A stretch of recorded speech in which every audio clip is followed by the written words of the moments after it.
Hey guys, how's it going?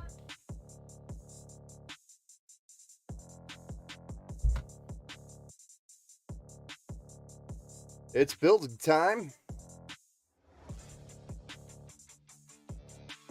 We're just gonna kind of run through these parts. We're building for a Lindsay. We're actually this one's local, right? Nope, we are shipping, so not local. My mistake. And we don't need this.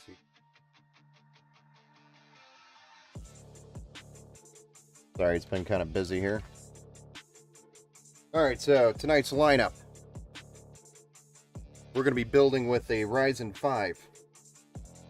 This is our 5600X that we're gonna be building with. We're going to be assembling this on a Asus TUF Gaming B550 Plus Wi-Fi 2. We are also going to include 16 gigabytes of DDR4 3600. This is the T-Force Delta, so it's got addressable RGB. This is the black set. They do come in white as well. CL18 on this. And that's two 8 gig sticks total. We got a 1 terabyte M.2 SSD by Silicon Power. This is the A60 model if you want to look it up. And the graphics card is our Asus AMD Radeon RX 6650 XT. So it's slightly better than the 6600 XT. So it's a 6650 XT. So it's kind of like having it's kind of like the 3060 Ti, the in between the 3070 and the 3060. But I'd say it performs pretty close to the 3060 Ti. So it's honestly the best, in my opinion, either the 6600 XT or the 6650 XT. They're pretty much the best bang for your buck when it comes to video cards right now, and the cost. I'm gonna turn this down just a little bit.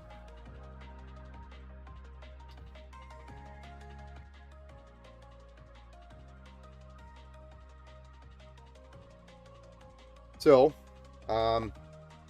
we've got a great card paired up with a great processor on a great board. We're going to be powering this with a 750 watt 80 plus bronze power supply. We do have some sleeved cables, so we'll be using the extensions with the cable combs, which are black and white with black cable combs. And we're also going to be cooling the power supply, or I'm sorry, the CPU, with a ZoomFlow 240 millimeter, or X240 is what it's called, but it's 240 millimeter AIO with addressable RGB fans. And we're building this all into a Lian Li 205 Mesh C. So it's got the USB-C built into the case itself, and it's got two 140 millimeter fans already in the front and 120 millimeter on the back. PWM addressable RGB. Another nice feature about the case is it includes the addressable RGB hub as well as the PWM fan hub. So it kind of makes it a little bit easier when you're assembling the PC. That's already all built in. So, without further ado, let's go ahead and get the motherboard, CPU, RAM, SSD all taken care of here, and then we'll move on to getting it into the case. We might also, well, I think this one actually just mounts with the stock brackets, so we should be all right there.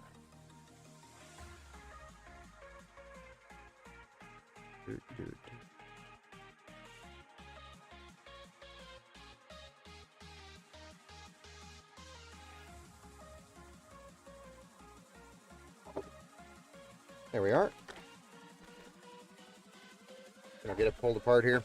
So our Thursday stream, Thursday stream was rescheduled. So if you popped in on Thursday, I'm sorry, but we did have to reschedule that stream and we did a stream Wednesday night, and this is kind of the bonus stream, the makeup stream, today. And we might also have some additional bonus streams Saturday and possibly Sunday. Sunday, I actually have a really cool project where we're taking a full water loop PC. We're going to upgrade a bunch of components inside there, but we're also removing the open loop because it's been running for about a year or so. ish, maybe longer. And the owner honestly doesn't want to deal with the maintenance anymore, so he wants to switch over to an AIO, upgrade the graphics card, upgrade the CPU, and so we're actually switching it over to a AIO, factory sealed, and moving away from the open loop. So that'll be an interesting project. I don't know if I'm going to be able to stream that because there's a lot of extra activity, such as draining the loop to start with.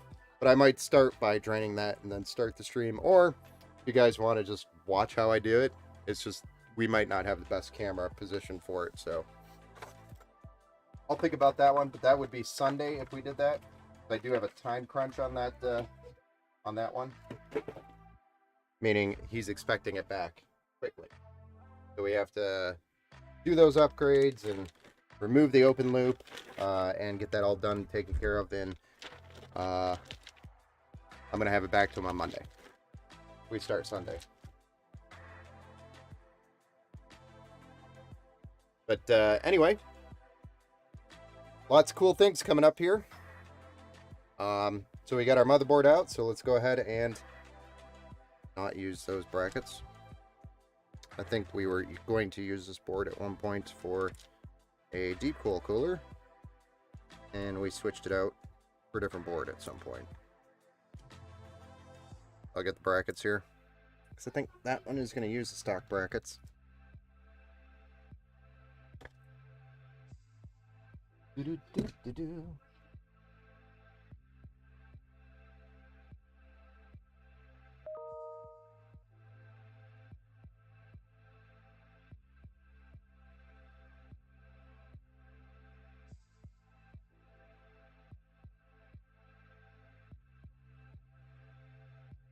And also, I have like 5,000 of these. If anybody needs any stock brackets, please feel free to hit me up.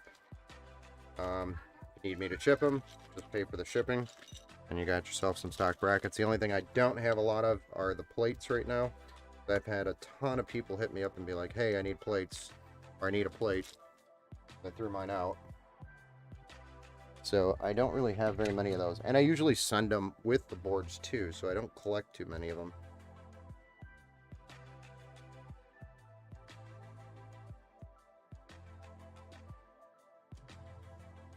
This is a process that you'd normally not have to do, but I built so many PCs. I think I used this board as an example and then had it in the inventory. I used it for a video.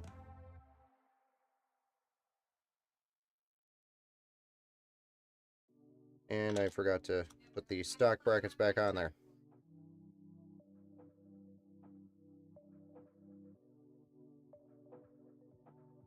Okay.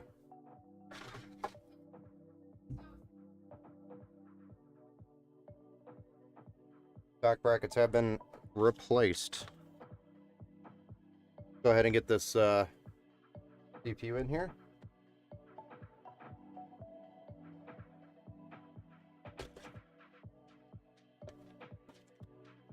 And I'm going to make one adjustment to the camera and see if that helps with our... So I actually meant to do that before I started the stream here. So give me 1 second.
Alright, let's see if that's any smoother.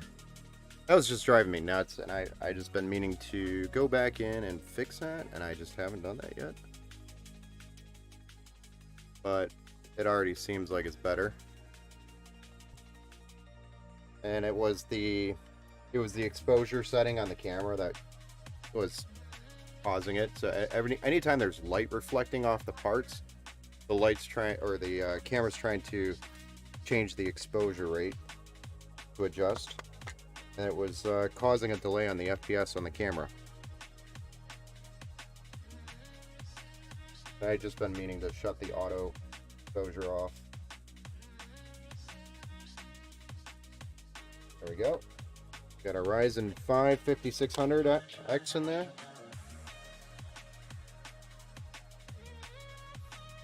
Hey Mern, what's up, man? I got swords. What's up? How's it going, man?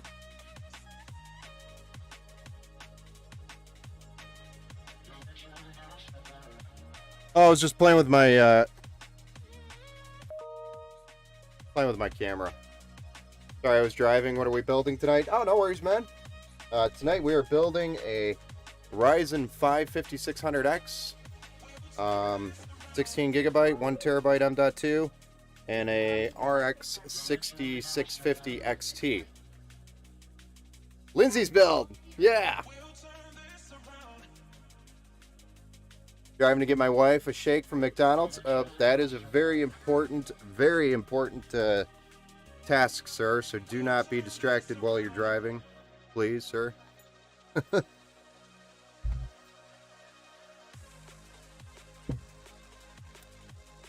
But those are important quests you must go achieve.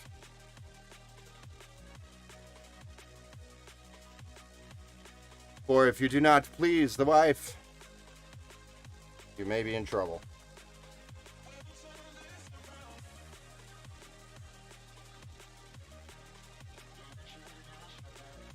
Thinking, oh yes, my quote flow. I see.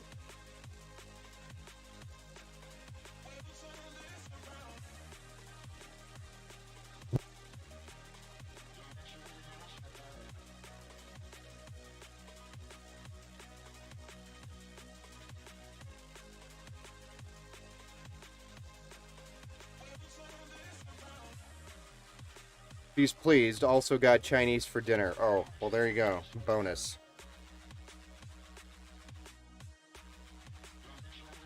You have purchased yourself probably about 5 hours of free time.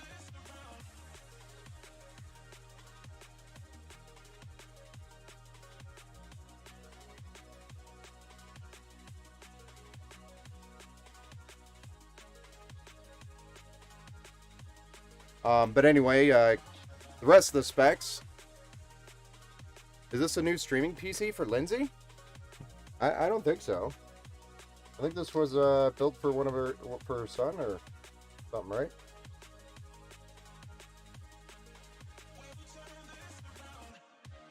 I might be incorrect. Guys, I've been working with so many people the last week that I can't even remember. I can't remember anything right now.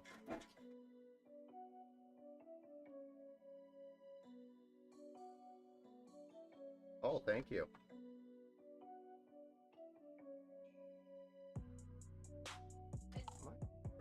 Oh, thank you.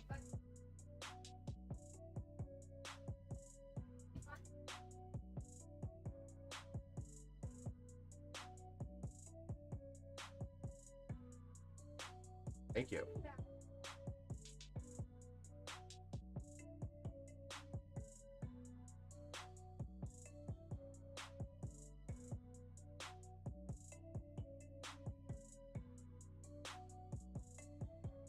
She's the reason I work so hard, always tells me to go stream or work. Wow. That's a different story over here. So, good for you, sir. I don't think I get told I work too much. The opposite for me. Then I've got 3 other girls My I've got 3 girls total, 2 daughters, plus a wife. You got to make them all happy.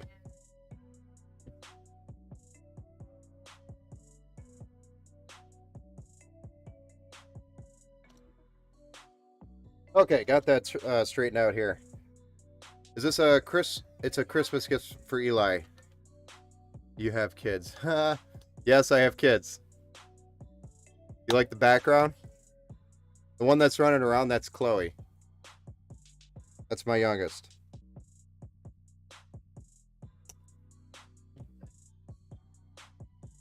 I've been working all day, so she's looking for, she's bringing me screwdrivers from my bag down there.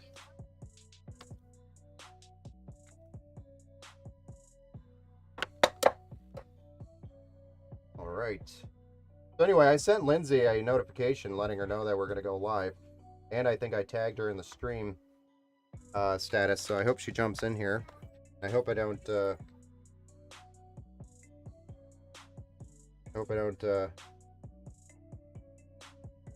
ruin any secrets.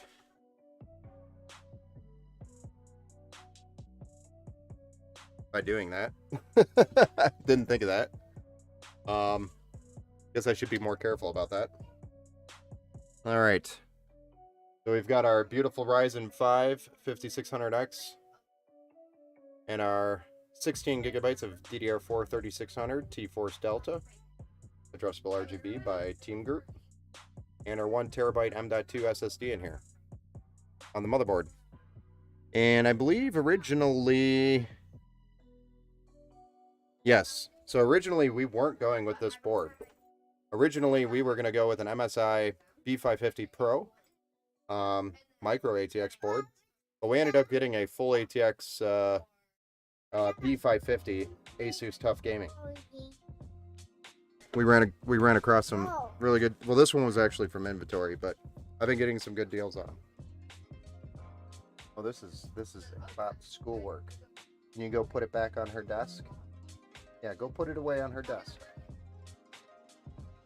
Go put it on her desk over there, okay?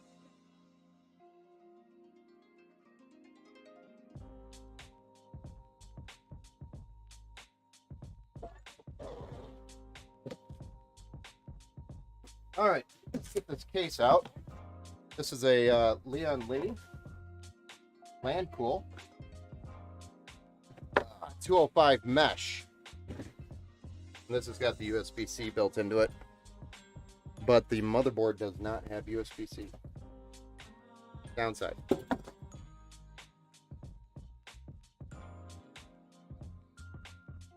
I think originally we quoted the case without USB-C, but this was the only 205 Landcool mesh I could get.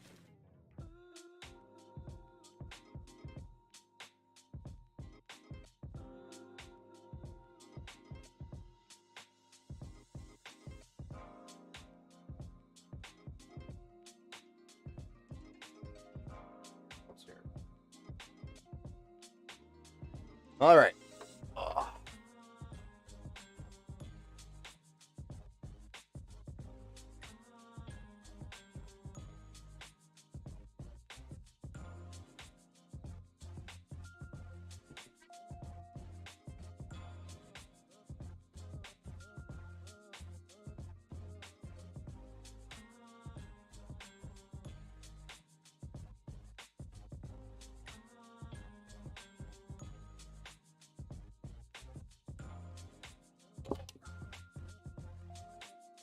All right, just taking these side panels off. Then we're gonna set them aside here.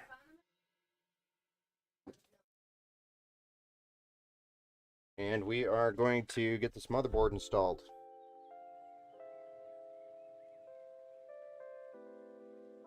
We do have a shield to put in. Haven't forgotten one of these in a while.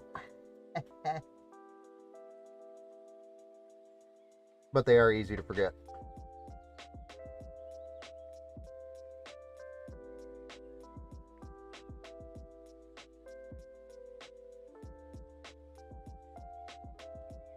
Alright, all our studs are there, so we're just going to drop this guy in here.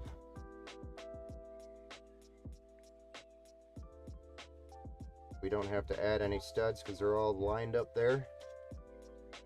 The beautiful Leon Lee case. One thing I did forget to do is grab the screws out, thankfully. You know exactly where they are. Don't have to flip the case around.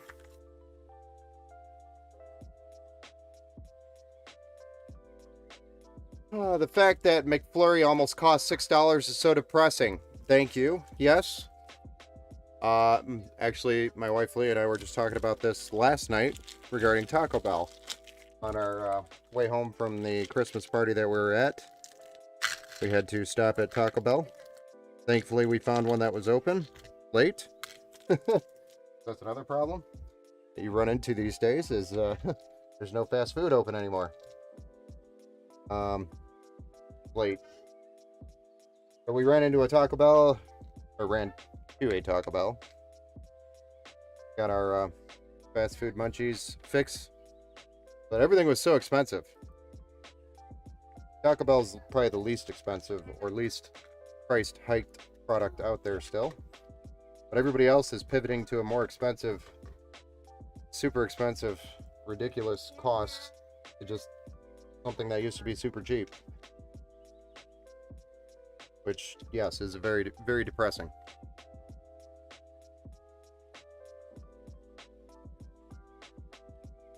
I totally agree with that.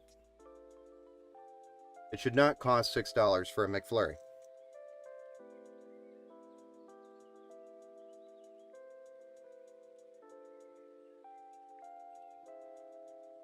I remember back in the day, showing my age, that the McDouble was $1.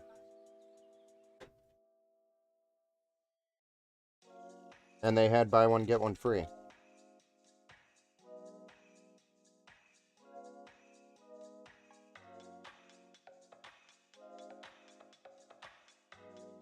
I loved that lunch. 2 McDoubles and a large Coke.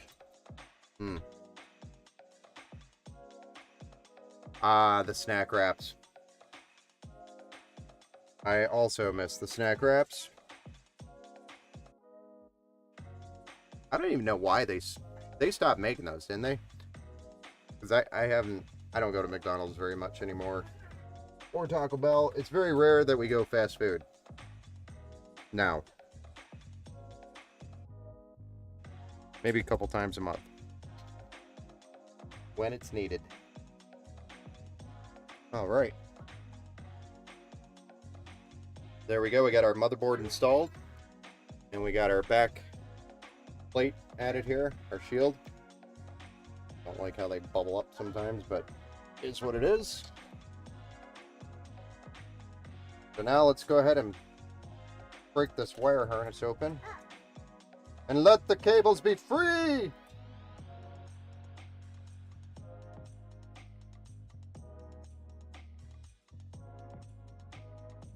Be free, my pretties.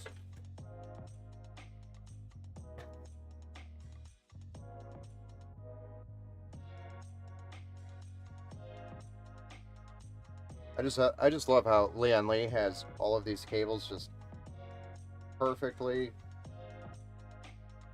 clean right out of the box. Just a nice quality touch. Leon Lee, I appreciate you and the time you take to put your cases together nice and clean. It just does wonders for builders. Makes our job so much easier. Try to move this one up here, maybe.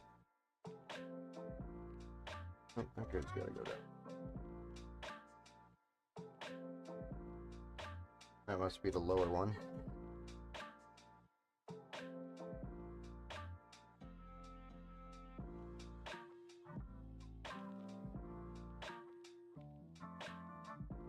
So the USB-C, again, is what we won't have on this motherboard. We're not going to be plugging that in.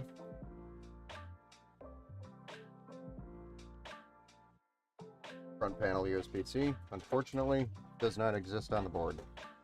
USB 3.0, however, does. So we have HD audio, USB 3, and our power button to plug in. That's all that's included on this case.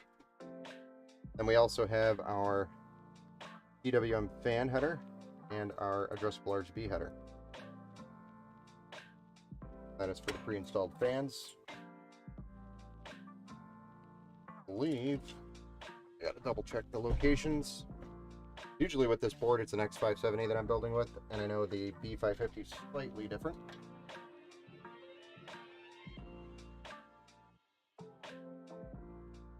But yep, they should be going right there. Both of them.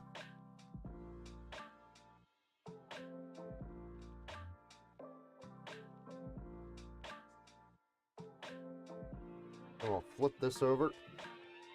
Get these plugged in real quick. Then we're going to get our AIO installed. Sorry guys, I left my Outlook open over there on the stream PC. Could not have done that. You're going to get some dings.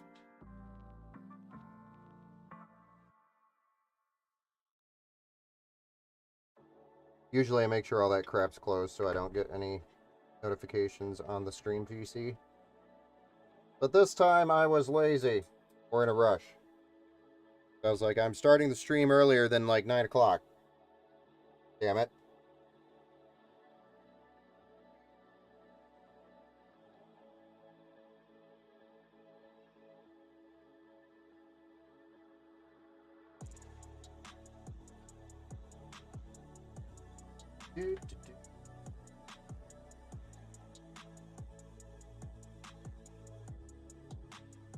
Alright, so we've got our addressable RGB plugged in, our PWM fan header, and our power switch for the case.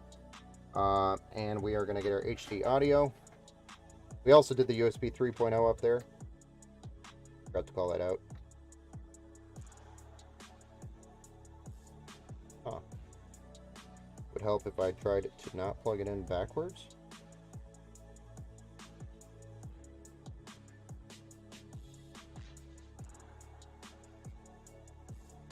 Get out of my head, Marn. Oh gosh, we're talking food. This whole chat's food now. Now you're making me hungry. I actually have not eaten anything yet today. It's my own fault. But they brought back the bagels. Well, that's nice of them. I actually have not had bagels. So good. Bacon, egg, and cheese bagel and sausage is the best breakfast sandwich you'll ever get yourself. I will have to try that because I actually don't eat breakfast there. I actually don't eat breakfast in general. Excuse me. So I will definitely have to try that. If we get fast food, it's usually Wendy's. Oh, yes. It's my favorite. Wendy's, I think, is my all-time 100% my all-time favorite fast food. So I agree with you there. The Baconator or the Dave's Triple. Huh. So much meat. I think the Bacon King from Burger King is better though. I like Whoppers from Burger King. That's usually what I'll get. I'm not like a super big fan of like fast food bacon. Honestly, bacon's gonna be good, but I think out of all three of them, Wendy's probably has the best fast food bacon. I do enjoy Bacon King as well. Yes. LOL, get out of my head, Mern. I want to try the new chicken parm burger from Wendy's. Oh yeah, I know, I saw that, and I haven't had a chance to go there and try it. That sounds so tasty. Be right back. Gotcha. Sorry, guys. Got focused here. Then needed to catch up.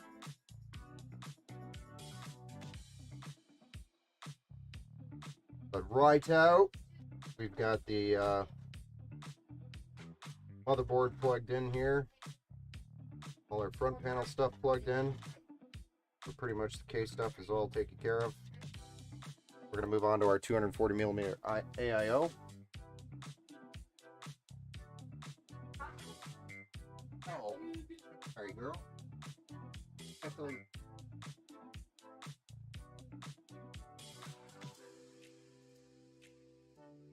Gotta get the box, girl.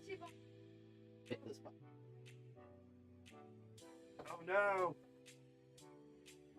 I'll set him up. Oh. Accidentally knocked over all the little people that were sitting on the box. Nope! Yeah, he's taking this box. I'm gonna open this one. See? Opening. I'll give it back to you when I'm done. Okay?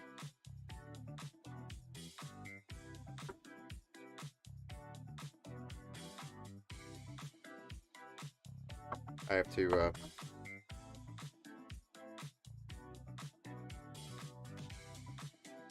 oh boy. My process is getting interfered with.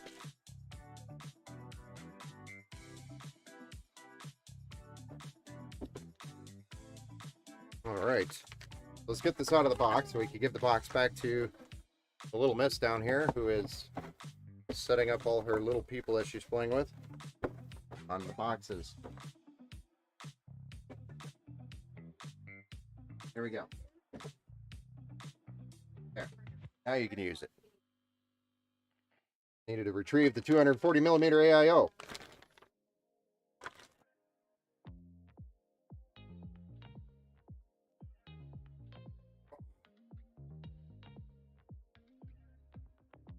So we're going to mount it like so in the case. So we need our cables coming from this side, which when we rotate it will be right up here, this side. We just want to make sure we know the direction of the cables.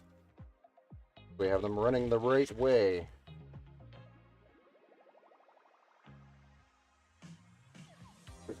And these are going to be set up for exhaust, so the cool air gets pulled into the case and then pushed out the top. So that cool air goes through the radiator, drags any of the heat out. Rear fan's going to grab any heat off the back of the graphics card. Keep it cool there. There we go. Now we just need our screws. Our radiator screws. We do have to get these plugged in though. And I would like to get those plugged in before we put the radiator in. Would make it a little easier. Intel. Aha. Radiator screws.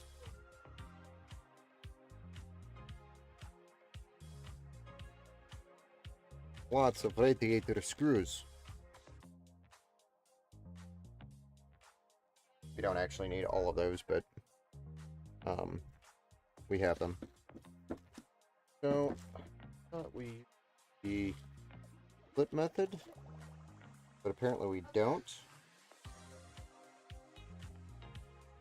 Similar to Leon Lee, but apparently I'm wrong on that. I will have to double check that.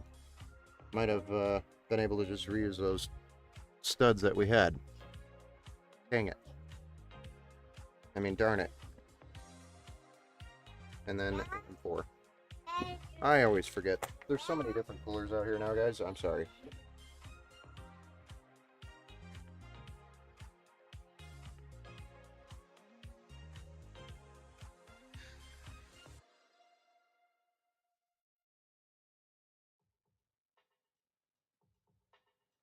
I should know these things.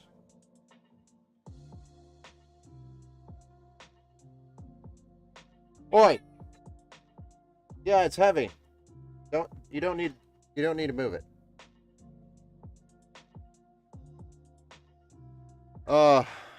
Lindsay! Yes, this is your order. What's up? We are building it live. Putting it together. So we're hoping to get this shipped out by Monday. It'll be on its way. Had a little bit of a backup of builds because of a surge that I did not expect locally here. So we are playing some catch up. This weekend will be like a build marathon weekend.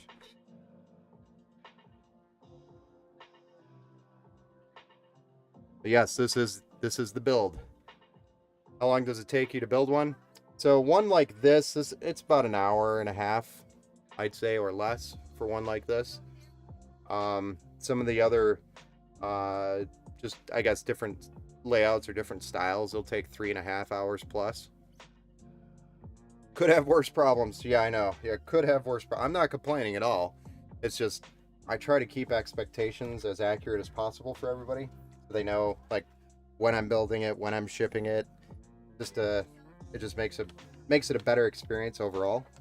And when there's like a surplus of builds like that, it's just really hard to predict, and then it's hard to keep your expectations accurate. But I try my best. An hour? That would take me an hour to quit crying, seeing all the parts. Oh no, it's not as bad as you think. And I've done it a few times, so that does help a little bit.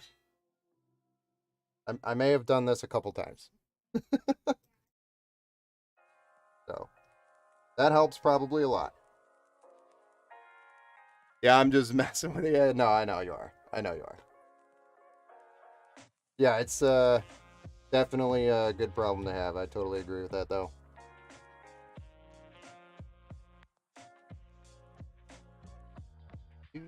You don't really hear the saxophone much. I think that's like the most underrated instrument out there.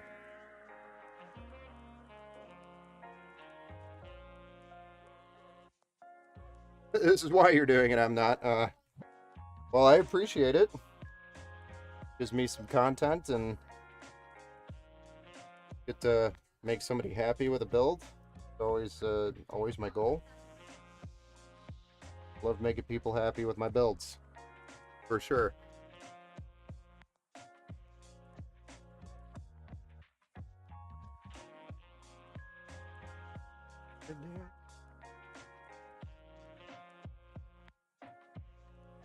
So did I use? No. So before I slap this in there, I do want to grab those cables that are going to go on the top of the motherboard and get those plugged in so that this is not in the way and it becomes a struggle. I don't want to be on the struggle bus here, even though you guys would probably enjoy the entertainment. But let's not do that.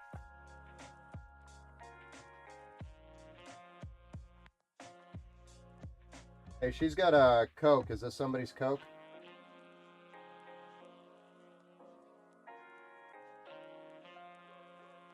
Sorry. Not healthy for a young one to be drinking caffeine this late. Caffeine in general. Alright, CPU fan. Not mess up like we did yesterday and accidentally or Wednesday and plug it into the wrong header. I think we plugged it into the optional instead of the actual CPU, and then it complained on post. That was interesting. My little love is going to be so excited. Oh yes, absolutely excited. Hey, Linz.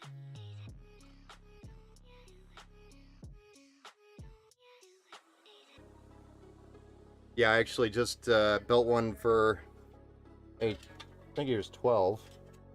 I'm guessing on his age, but he was absolutely excited.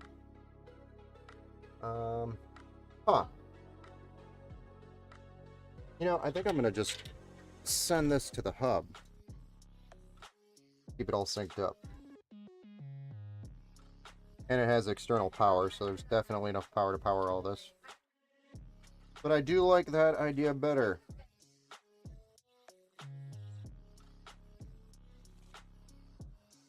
Oh my gosh. Alright, I'll deal with that in a minute.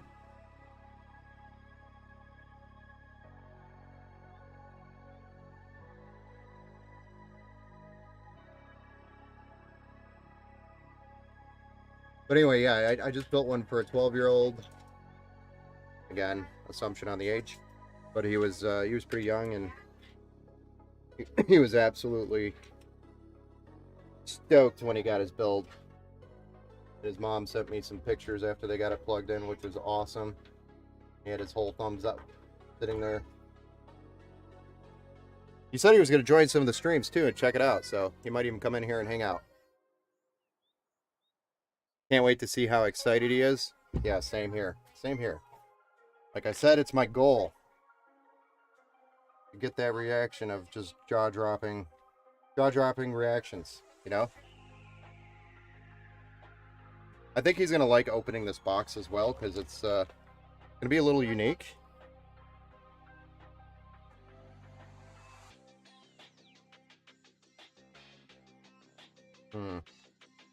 Definitely don't like how this is running. Hey, Mosen. Question. Would you recommend a heatsink for PCIe 4 NVMe drive? If your board comes with a heatsink built in for the slot, are drives with a heatsink attached compatible? No. They are. They're compatible, but you just can't put the heat spreader on. So if your M.2 NVMe SSD comes with a heatsink attached already, just use that and don't put your heat spreader on. It won't fit. So there are the heat spreaders that come with your motherboard is designed for SSDs that do not have a heatsink.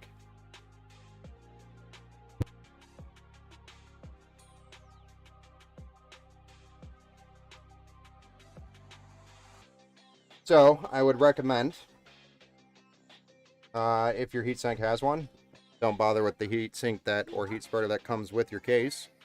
Just use that one. That was a question by Mosen over on YouTube. But don't try to use both. That won't work.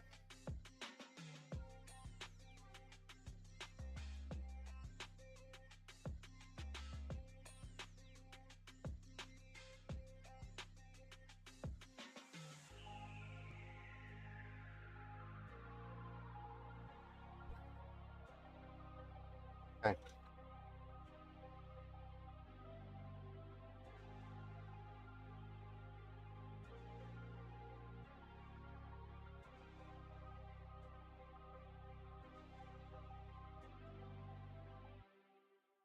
I'm just trying to figure out how I should run these cables, because retro PC gamer time. Retro gamer time? Retro PC gamer? I guess retro gamer.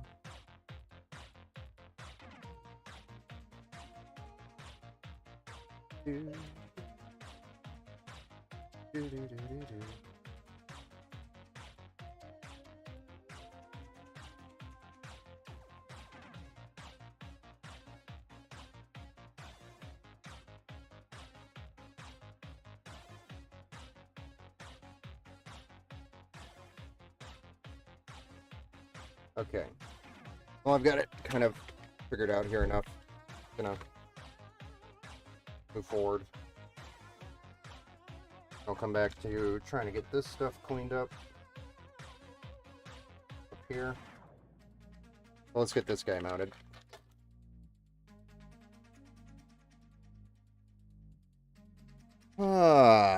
Let's see. Yo, why is your page not monetized? PJ hasn't helped you out with this? Fake friend, hashtag. Yeah, my page isn't monetized. Honestly, I haven't really put much effort into it yet.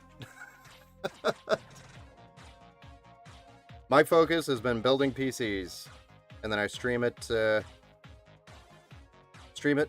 when I can. I try to do a couple streams a week. Build it up.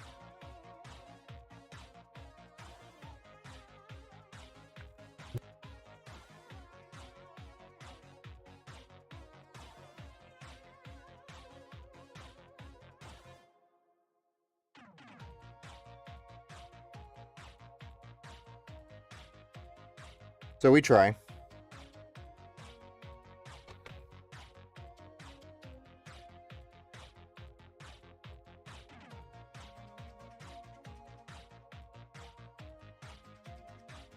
Mosin, thank you. No problem, man. Love the name too.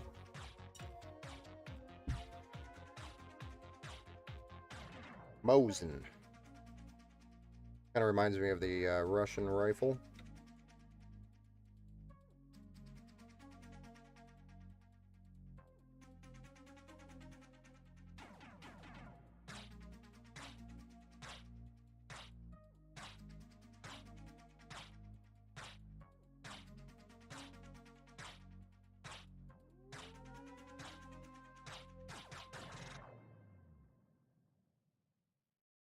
So we're just getting these studs here for the socket. Getting ready to put the AIO CPU header on.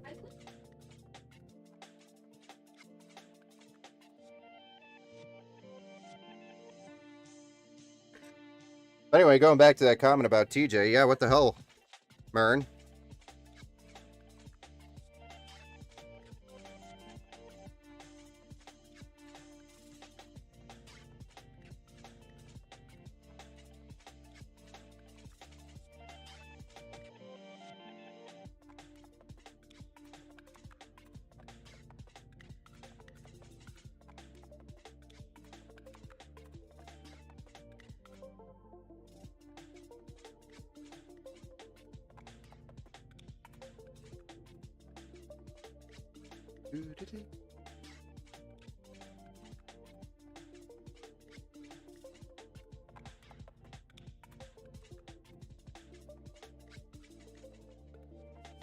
There we are. We've got our AM4 studs in there, using the back plate. Now we're going to get the AIO CPU header here added, but I just added the bracket here that just goes on there and twists and it locks into place. We're going to obviously peel this thing off, make sure there's no residue on the copper, and we're going to use our Thermal Grizzly thermal paste, some of the best stuff out there. Questioning from Mosin over on YouTube. Do you usually stick with thermal paste that is pre-applied to the block? Sorry if that's the wrong question or term. Or do you remove it and add your own? So Mosin, I always remove the stock thermal paste if it's pre-applied, for example, to the back of this cooler. I would have removed it. And to get the best results, you could just use a paper towel to remove it and throw it away. The reason why I do that, and you could also go a step further and use the alcohol to clean it if you need to. So if it's really bad, just go ahead and use alcohol. I don't know if that's coming in very well because of the exposure rate on that camera, but this stuff, just alcohol for electronics, and it will clean it up very nicely if you have any like residue on there that you need to remove. But the reason why I do that is because we don't know how long this cooler has sat in this box on a shelf in a warehouse, number one. Number two, I want to guarantee when my customer receives a gaming PC from me that they're getting the best possible cooling performance, which will give the best life for the gaming PC in general without having to repaste. So by me putting my own thermal paste in here, I know for sure the age of this thermal paste is not old.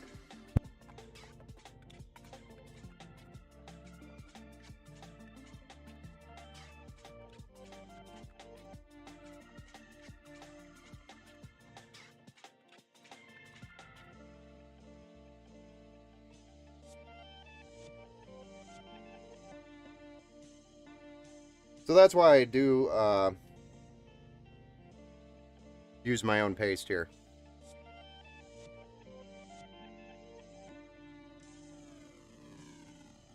And I never use the actual pre-applied stuff or the stuff that comes with it.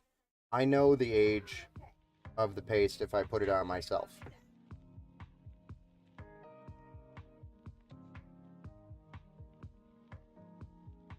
Hey, the good Shefford. What's up, man? How's it going? Do people just call you the good chef or the good Shefford? Am I saying that right? If you answered my question about the cord, I didn't hear you because I got distracted. LOL. Oops. Let me go back up. Sorry. Hold on. Let me get back to that question, Lindsay. Hey, what's up, Gim? Yeah! Alright, glad I didn't botch that too badly. Sorry. I'm better at building than I am reading. Silly question, what kind of magic cords do I need for the PC to connect to like a monitor? So your monitor should already include either a display port or an HDMI port, and your video card has both display ports and HDMI cords. So you could just use the cable that comes with the monitor. If not, you can send me an IM or a PM on Twitch in the chat that we have, and then I can help pick out the right cable for you for your monitor.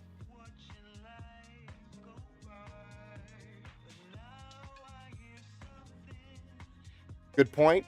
Yep, Mosen, I think that's just how I do things. I mean, you don't have to. You could use the stuff that comes with the cooler, and that'll be perfectly fine, honestly. But I want to ensure that I'm providing the best that I can.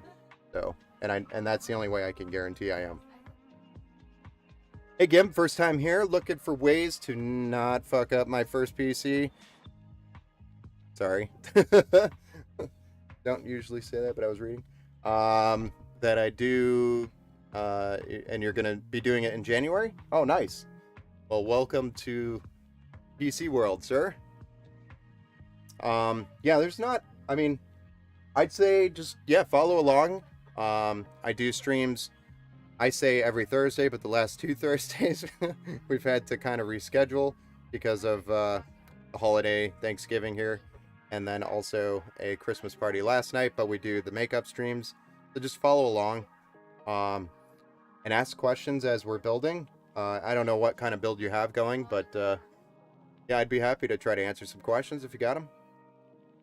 I'm about to build my first PC in a few days. Oh, nice. Also, welcome to the PC world. Unless you already have one, but you're building a new one. Yeah, my wife decided to die. GG. Oh, jeez. I'm sorry. I don't know if I should laugh at that or not.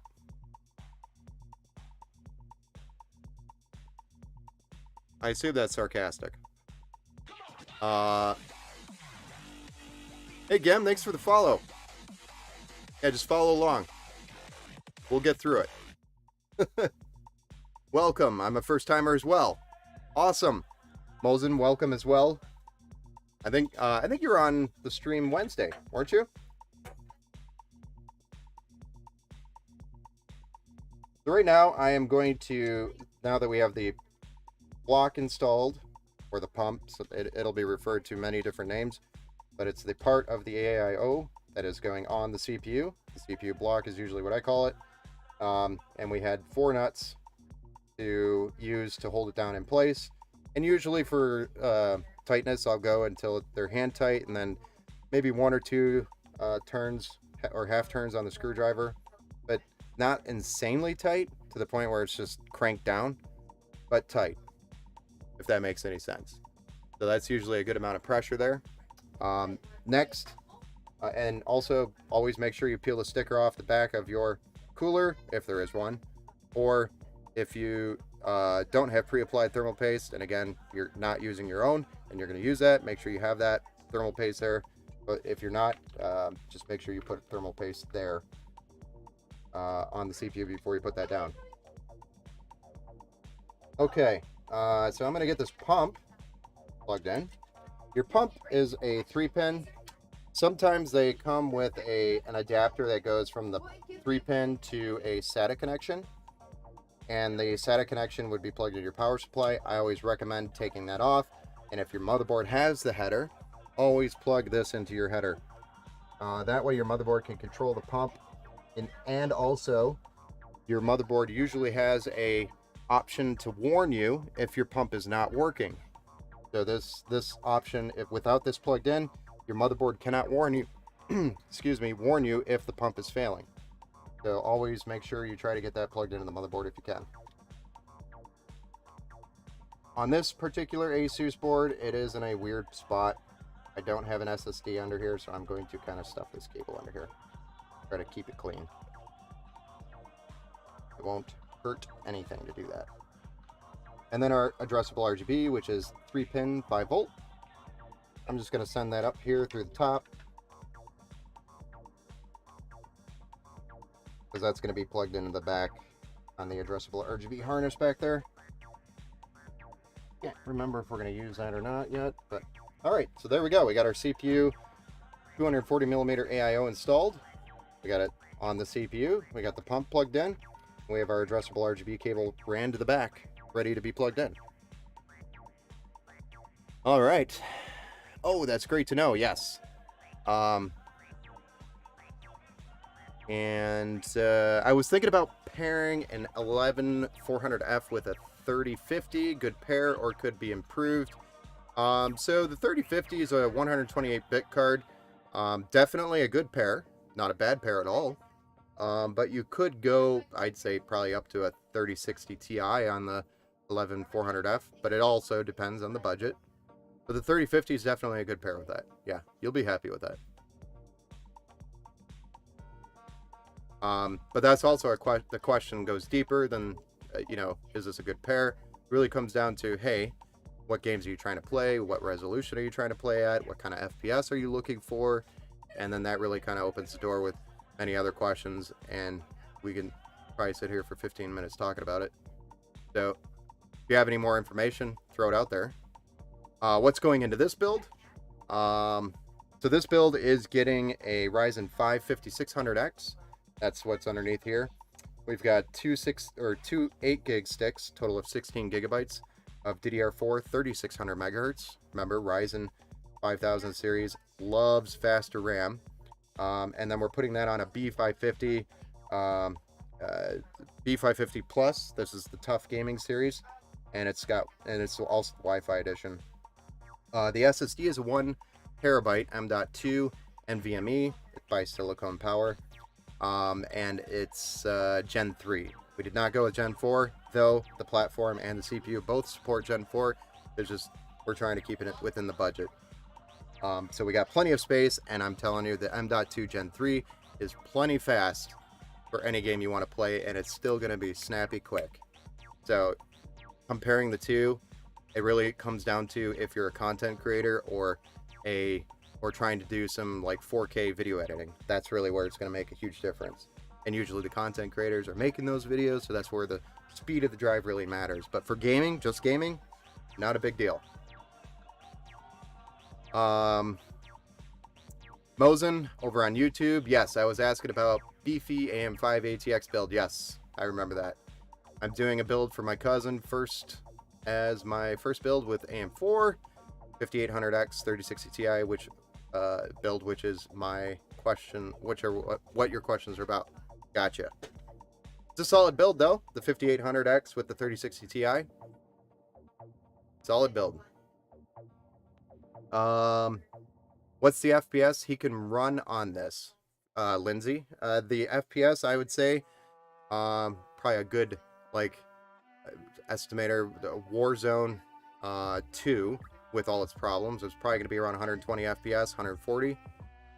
You could change some settings and probably get more FPS on that, but I mean, 1080p, high settings, 120 FPS-ish is what you should be getting. Fortnite, you're going to be doing like 240 FPS. Easy. No sweat. Just to give you an idea, different games are going to have different results. But that's also because the game may or may not be built well. As everybody posts their screaming videos at Activision about Warzone 2. I want to use this PC for streaming my Switch and playing some games on once in a while, but mostly PC only stuff since I'm bored of console guy. More of a console guy. Okay, Well, I mean, I think you said it was 11. Yeah, 11400F should be good enough to handle a 1080p stream, but I would consider maybe bumping that up to 11700K if you are streaming. It'll help. And also the 3050, I would maybe go to a 3060 for streaming.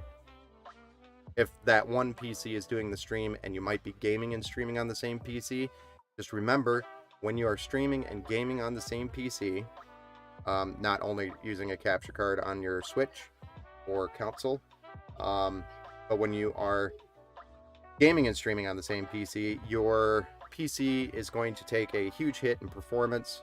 It's not that big, but you'll take a hit in performance and your FPS will drop. So make sure you're building accordingly when you're streaming and gaming on the same PC. So if your target's like 120 FPS, kind of target the build to handle like to give you like 165 FPS. Just as an example. And my productivity stuff always gets done on a Mac. I'm sorry. Ripe the Mac. So it needs to work on OBS mostly. Okay. Yeah, so definitely I would say you could do it with your 11400, but I think you'll be happier with the 11700. And you could probably roll with a 3050 and then upgrade later. That would be my, and if that means you have to save a few more bucks and it takes you an extra week or two to do that, do it. It's going to be worth it. I know nothing. LOL, I can run 200 FPS on mine. It's all okay. Well, this is a good solid starting PC that'll give you some good FPS in pretty much all the new titles out there. And like I said, Fortnite for this one is going to be like 240 FPS. So I might have to go ahead on myself. Once I get an EVGA 3080 Ti. Just be careful with the EVGA cards. Remember, they are no longer making NVIDIA graphics cards. So what they have created or what they've manufactured is the inventory, including the inventory for any RMA or warranty. So keep that in mind. Meaning, later down the road, 3 years from now, and you're trying to make a warranty claim on a 3080 Ti by EVGA, you may not be able to get a return. They may have to just send you a check or something, which may not be all that bad. I don't know how they're going to work that out, because I guarantee they're going to run out of inventory eventually before everybody's warranty is expired. Unless they are literally building, and then I don't know what they're going to do, honestly. Ain't no way he's getting 240 FPS when I don't even get that. I'm mad now. I'm saying 240 FPS in like Fortnite competitive settings. You bump the settings up, it's going to be more like, you know, the 130, 140. I'm sure you're getting more. Oh, I'm also, yes. So you're also streaming, so you're taking a hit on your FPS. He isn't. Okay, maybe that's important. Yes, that is. Hey, I got swords. Welcome back. Welcome back to the stream. Hey, gotta look into that for sure. Trip around stores in entire city is granted for me when it's time to buy parts. Also, just shop around online. You don't have to buy them in store. Correct. I'm completely fine with the warranty. It will be paired with the 13900K. Nice. That is a solid build, sir. 3080 Ti and the 13900K. It's a nice build. Just out of curiosity, are you going DDR5, or what board are you going with? The Z690 or a Z790? And then follow-up question: are you going DDR4 or DDR5? Just curious.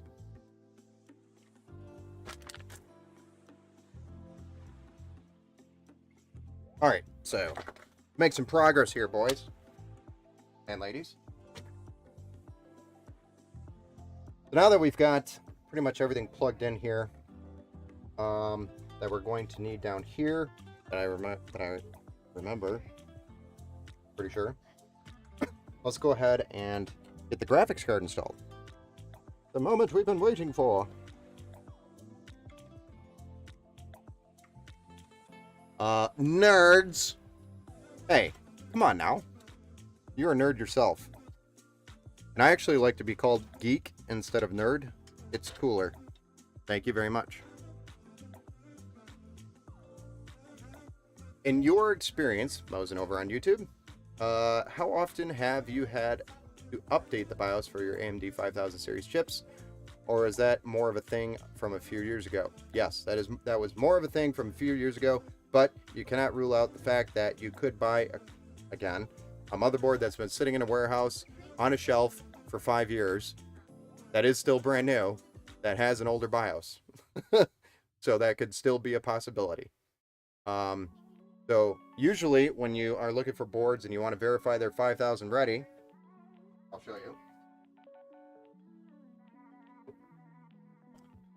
It should show a sticker or something in the lines. I don't know if you can see that with the exposure rate on this camera, but it says AMD Ryzen 5000 desktop ready. So that's what you should be looking for. And then you know for sure the BIOS is up to date to support the 5000 series. That's one thing you can look for. That might help. If you're worried about getting one with an old one.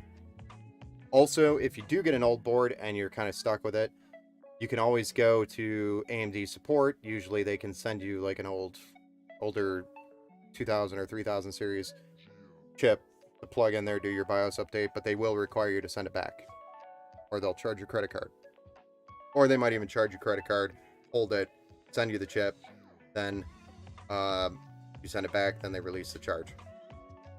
So, whichever method you prefer, sir. But usually easy to just completely avoid the whole thing. Just make sure you have the board with the 5000 ready sticker. That's the easiest thing to do. Most listings on Amazon, Newegg, and all that stuff will have that as well on the listing itself. But it's like 5000 ready. Hey, hola, friends. I'm sure I am. Yeah. Nah, they say both cool in their own ways. Yeah, I know.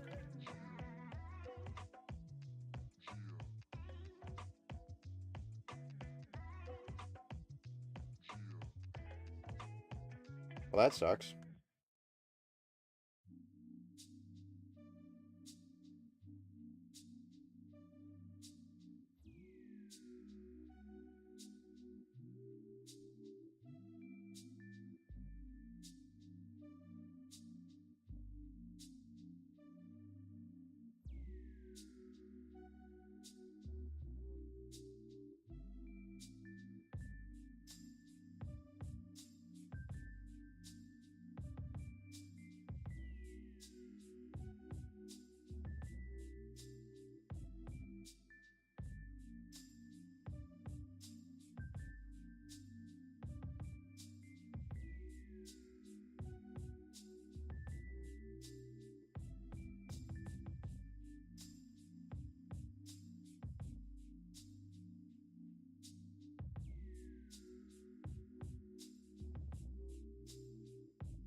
Awesome, thank you again. Hey, why does my chat keep fading out?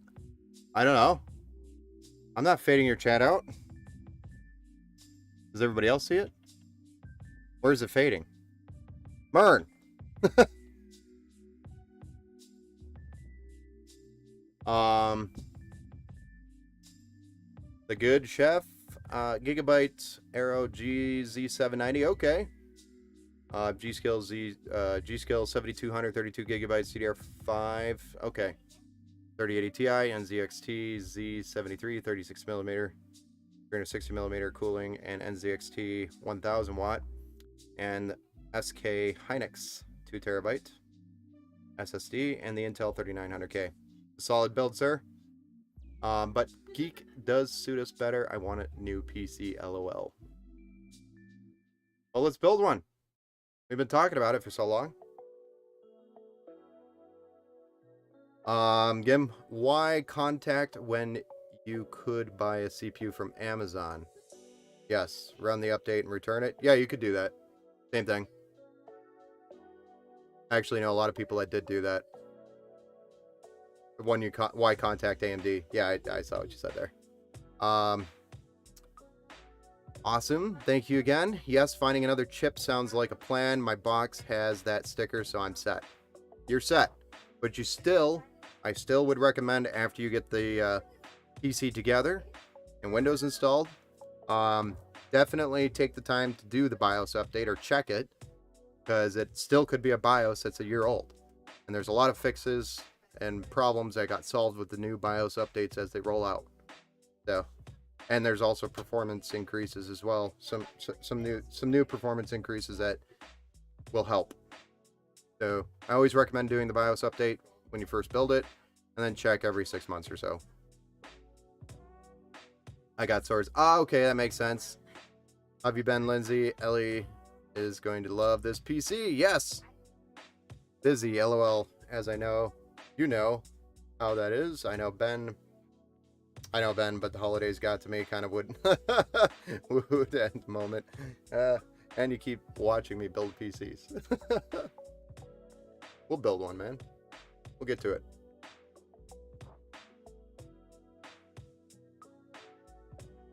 Right on. Now we got this all plugged in. I guess we can move on to the cables. All we've got left is the power supply. And then plugging in the back and doing some cable management.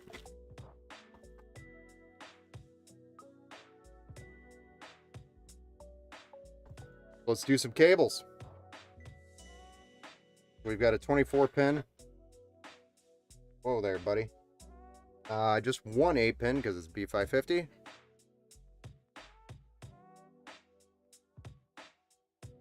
That's for the CPU. And then we have one 8-pin for the graphics card, PCIe.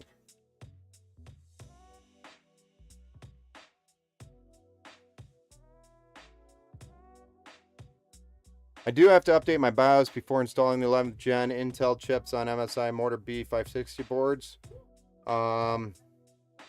B650. I don't think the 650 supports 11th gen. Let me correct me if I'm wrong. I'm pretty sure it doesn't. I think it only supports 12th gen, and that's it. And then the 700 series supports 12th and 13th. And I think after a BIOS update, the 600 series will support 13th gen. But correct me if I'm wrong. B560, sorry.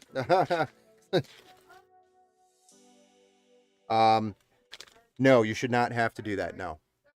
B560 natively, the 500 series is, so this is a 6650 XT. But the B560 natively will support any 11th gen CPU.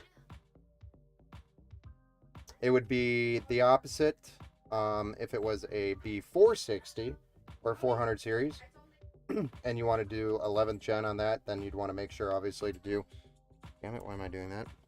Then you'd want to make sure you're doing the BIOS update for the 11th gen CPU on a 400 series motherboard. So I've never ran into a problem, honestly. But I don't put, generally, I do not put 11th gen CPUs on there. You better stream that shit. What do you mean? What shit should I be streaming?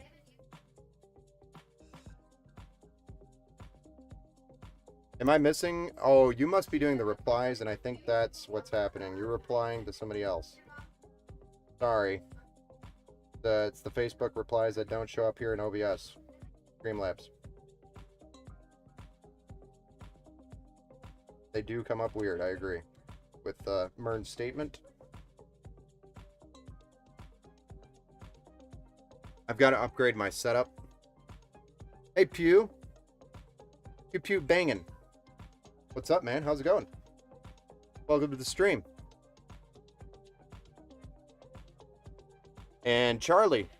Thanks for the like over on Facebook. I appreciate you. I got swords from 7 minutes ago. Thank you for the like, sir. Not good at keeping up those notifications, FYI. I'm building and trying to chat and trying to keep up notifications and all these things. So bear with me.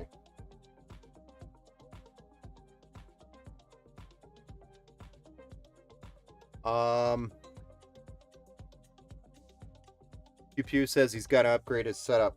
Well, I mean, if you need any help with this, with upgrades, feel free to reach out. Be happy to help.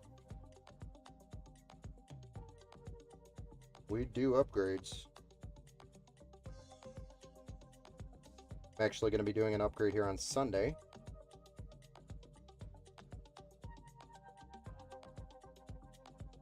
All right, finally putting the rest my 6400. I was talking to Lindsay. Yeah, I know. I caught on. Finally putting the rest of my 6400 and 750 Ti next month. Well, sir, that system got some good use out of it. It was the great soldier that is every day praying for it.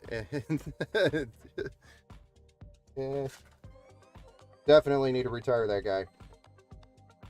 He's probably trying to pull retirement like the last few years. When I say that, I mean I'm talking about your system and third party. I'm gonna head over to YouTube's for a bit. All right, sounds good, man. Head on over. Noob question, but what's the deal with the 6+2 cables for the GPU? I'm not quite clear on what they're for. The 6+2. So it is because your graphics card could have just 6 pins. Some graphics cards do. So you have your 6-pin, and then it's +2 to make it 8-pin. You cover the graphics card with 8 pins, which this one has. So 6+2 is what they called it. Would it be fine to use for an 8-pin? Yes. Yep. So 6+2 pin will work with your 8-pin because the 6+2 makes 8-pin, as long as it's PCIe. No, but it's just the 6-pin would be for lower powered cards or lower end cards that only need 6-pin. Some higher end cards actually have an 8-pin plus a 6-pin as well. So that's another thing.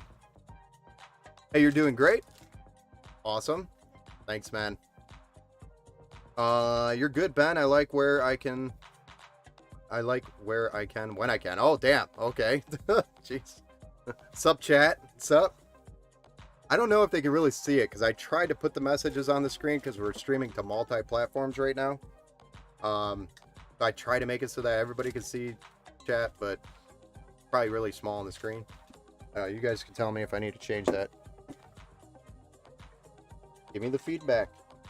All right, guys, we're going to do this 24-pin. Get these cable combs on there. This one always takes a minute because there's 24 cables. But once you get into a groove, and it does require eyeballs to do this, so not looking at chat right now.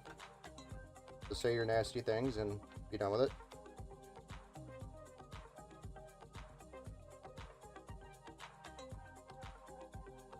Damn it.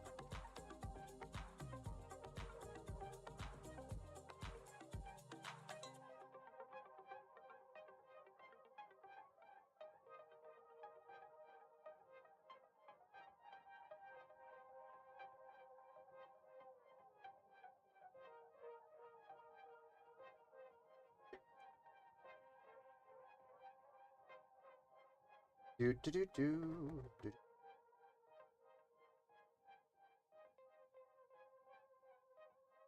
Hey, Agents Bets, what's up, man? What's up? How's it going? Thanks for stopping in.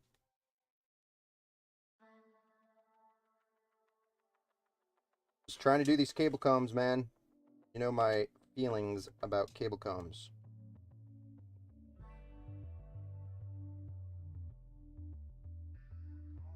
They are so time consuming, but they're so worth it.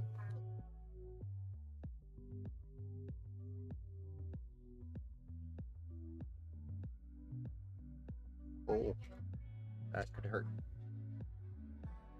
Can't have those.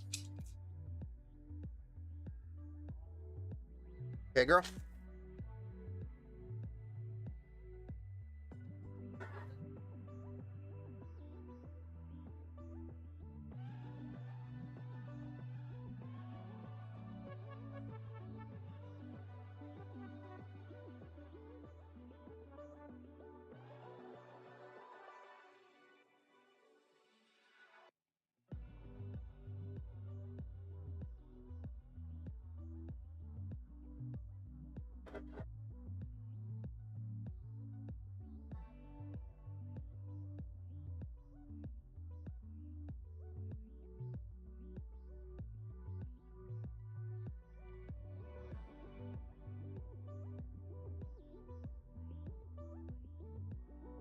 Almost done.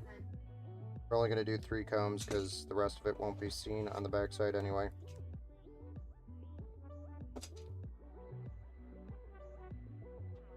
There we go. We got our nice little arch going. Yep, those will hurt you.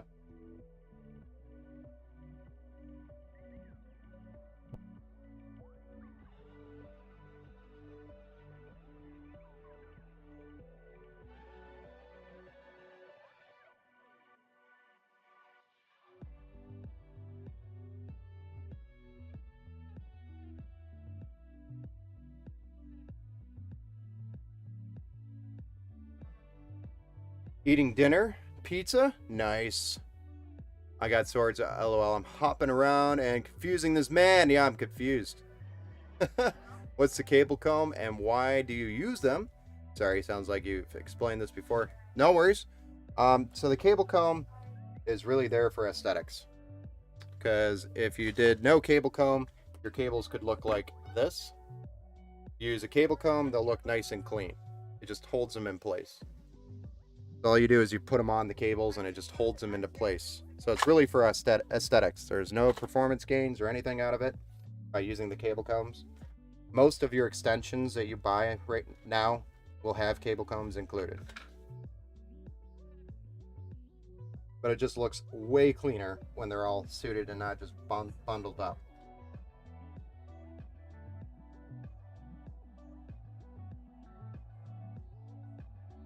And I actually might move this one. Run it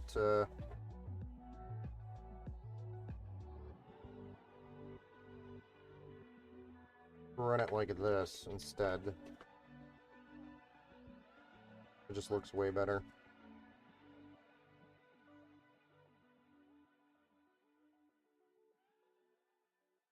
Especially with trying to keep it somewhat symmetrical. Similar. Same. Even. Alright, so this one is going to go up here in this top corner. This is your 8-pin for your CPU.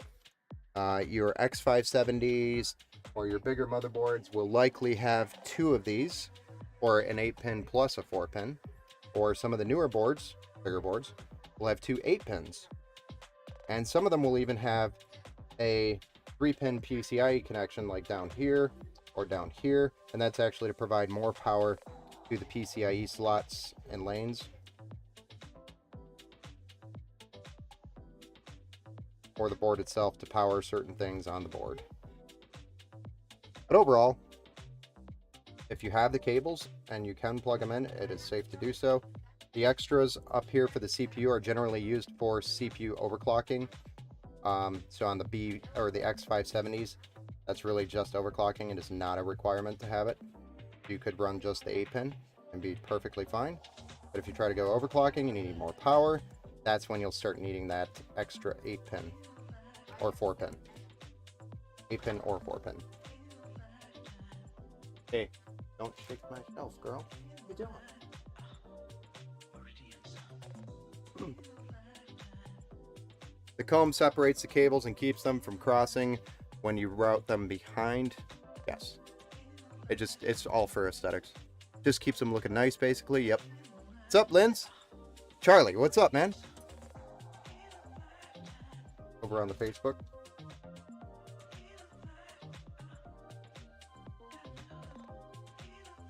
Thank you again. You're helping this noob out tremendously. No worries, man. My pleasure. Try to explain what I can, where I can, as accurately as possible.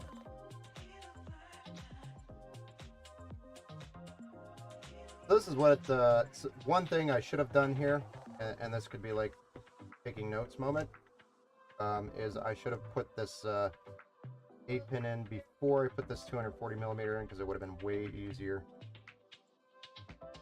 Now I gotta fight the small space of this heatsink and fight the small space created by this 240 millimeter AIO. And I don't have small fingers.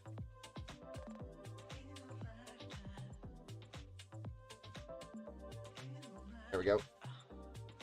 Got it plugged in.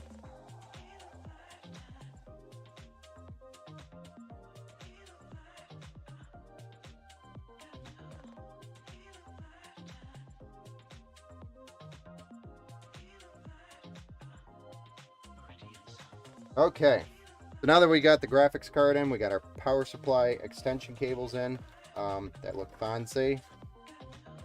We do need to flip this over, do some cable management maybe, or get the power supply in. I think we could do a little bit of cable management before we get to that.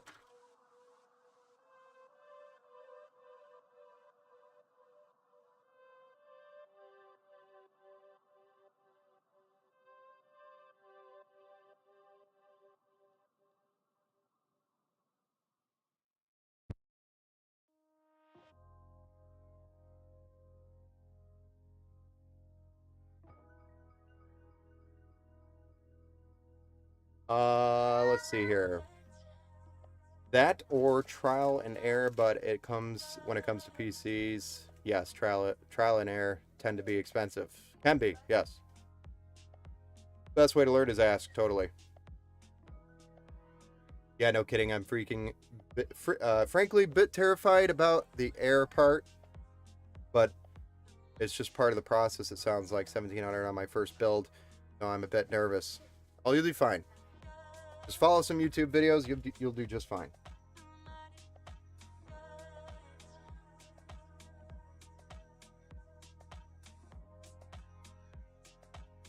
Then if you get stuck and you have any questions, you can reach out. Hit me up. I usually respond pretty quick. So feel free to just hit me up on any of the socials, Twitch, Twitter, Facebook. Probably Facebook is the most commonly used, but Twitter's, I kind of suck at responding there. So,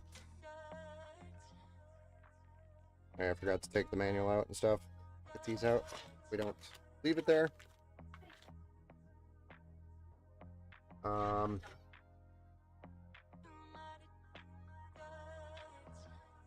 see. I think we're gonna run this like so, best we can. We need our handy bag of zip ties.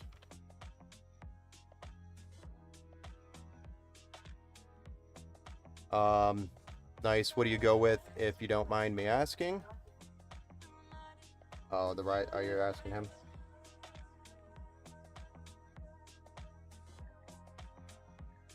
Nice.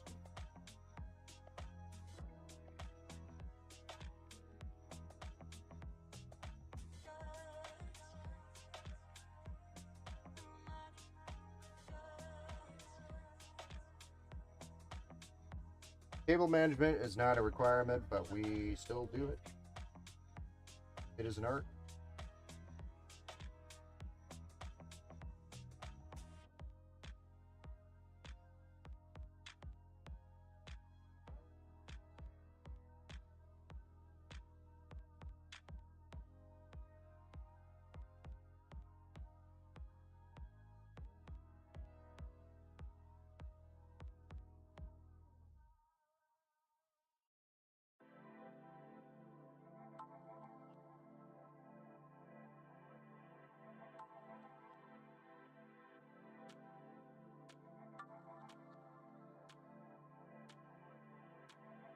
Hey, Rodney. Thanks for the like, man. Over on the Book of Face. The Book of Face.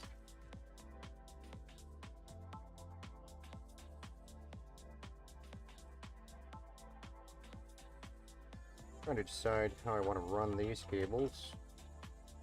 Some can run nicely this way, the others can't. Like, not sure what I want to do here.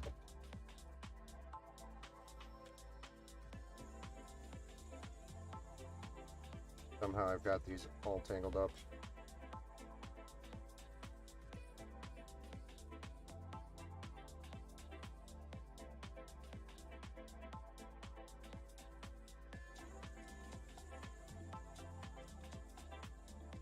This one, not good.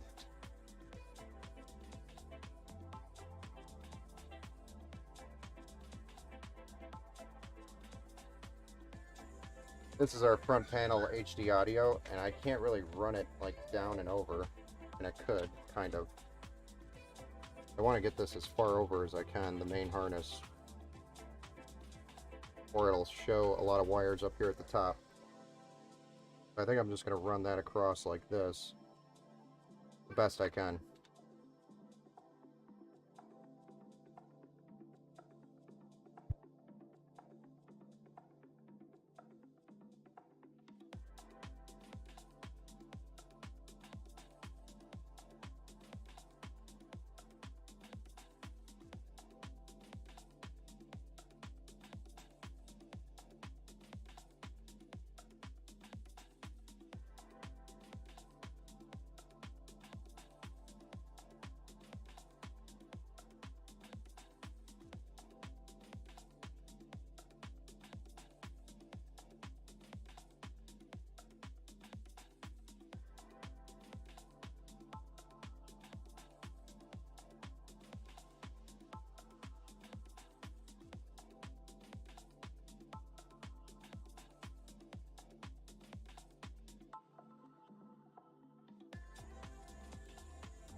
Ryzen 5800X, MSI Ventus 3060 Ti, Asus X570. Good choice on the board. Better to go the X570 Pro than it would be to go. Wait, is that a Tough Gaming Pro or a Prime Pro? But either way, X570 is a good choice. Totally worth it.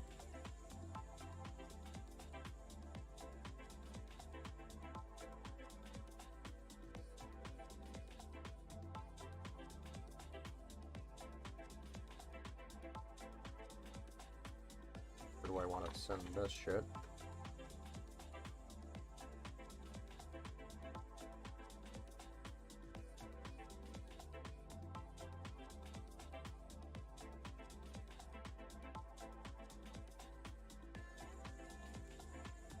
Gonna be Corsair fans, nice. Yeah, it's a little pricey. Haven't built it yet, still getting parts, and need to order a case fan. So if you haven't already, take a look at Deepcool. You could save a little bit of cost on some performance fans. They're actually really, in my opinion, really good quality. I use them a lot. I actually really love them a lot, and they daisy chain. So you can eliminate a lot of ridiculous amounts of cables in your system very easily with Deepcool. Also, Lian Li is another option that I would recommend, highly recommend. But unless you want the Corsair IQ look, then yeah, you'd have to go Corsair, if that's the look you're looking for.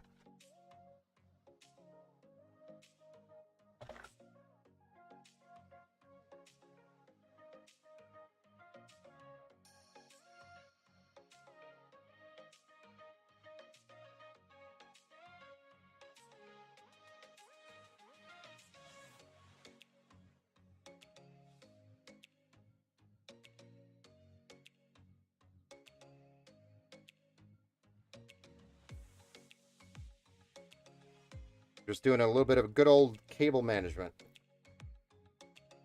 old-fashioned cabled management.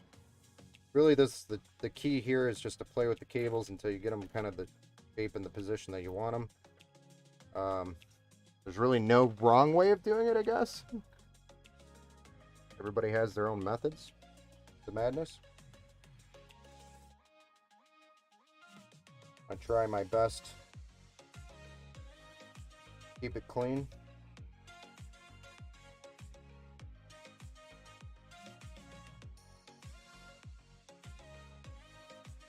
I want it to. Like that.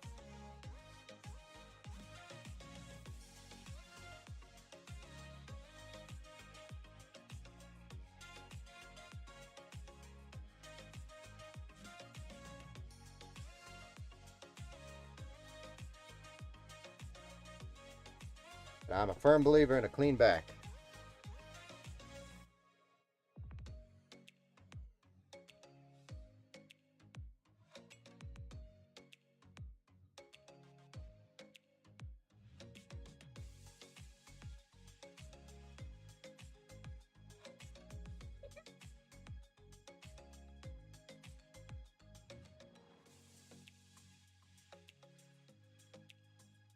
Yes, my dear.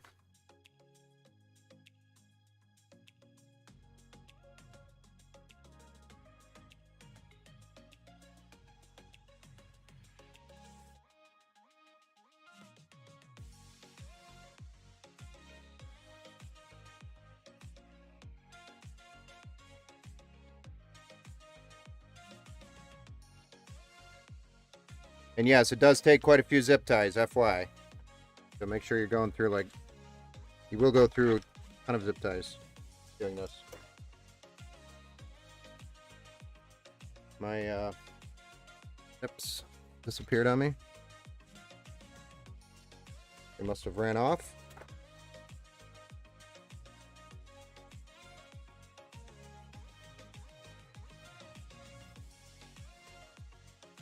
Apparently my snips ran off, so I don't know where the hell they just went. They are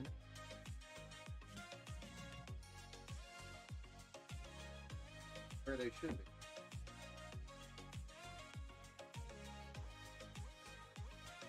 Aha.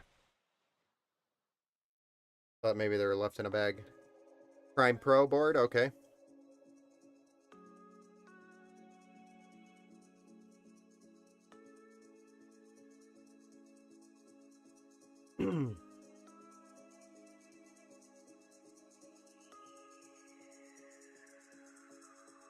Lee and Lee Unifans are a great option. Haven't built it yet. Still getting parts. Yep. We're way down here. Depending on what AIO I went with, I would try to get the fans that match the AIO. Very good point. I got swords. It sounds like maybe you've been watching a few of my videos or streams. Corsair, everything, including AIO. So yeah, if you're going Corsair on the AIO, I totally agree with I Got Swords with what he said.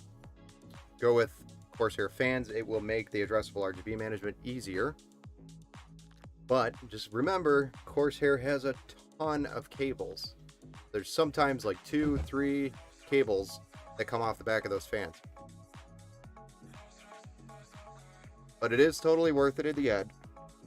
I'm just personally not the biggest fan of the IQ software.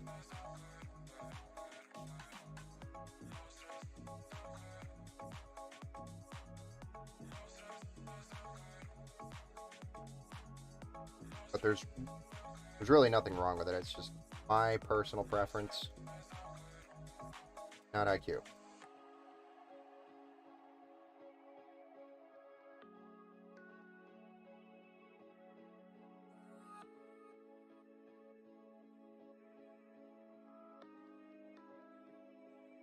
He's putting Chloe to sleep, Adrian.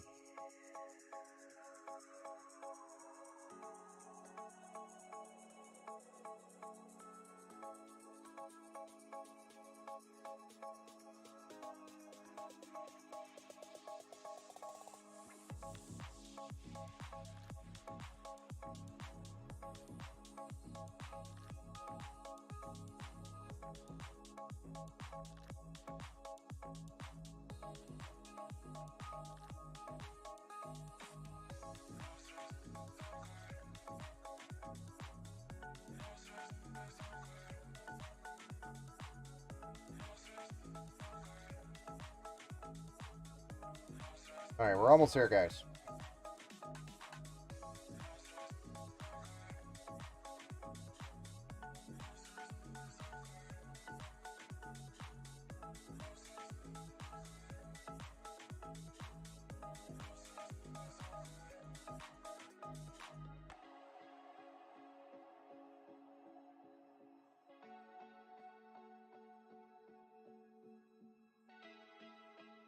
Almost there.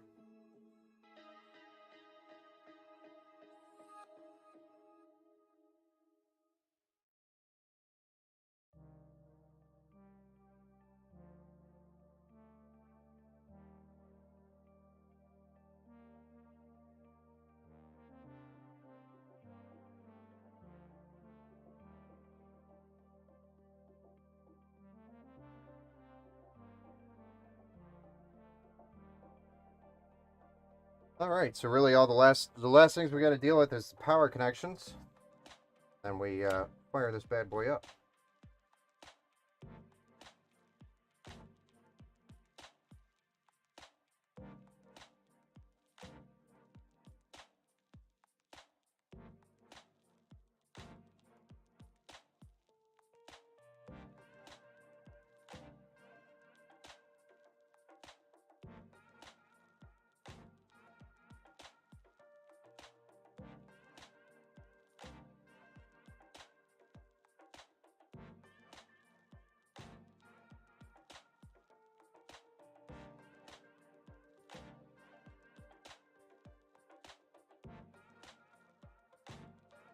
We'll probably go this route here.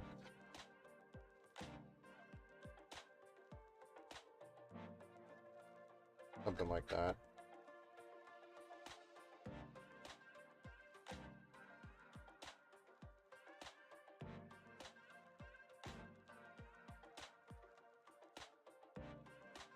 Anyway, get the power supply in. But not too shabby, huh? Cables, not too shabby. Could maybe clean this up a little bit more.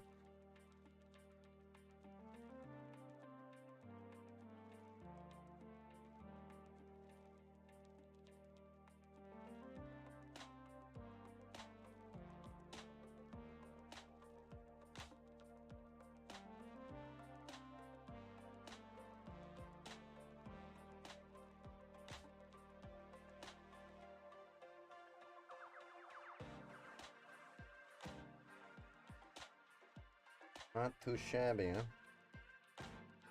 I like how loose that is. That looks funny. Might add one there. Let's get the power supply in and see what it looks like. Fire it up.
Metal Springs. Dang, I'm 2 hours late.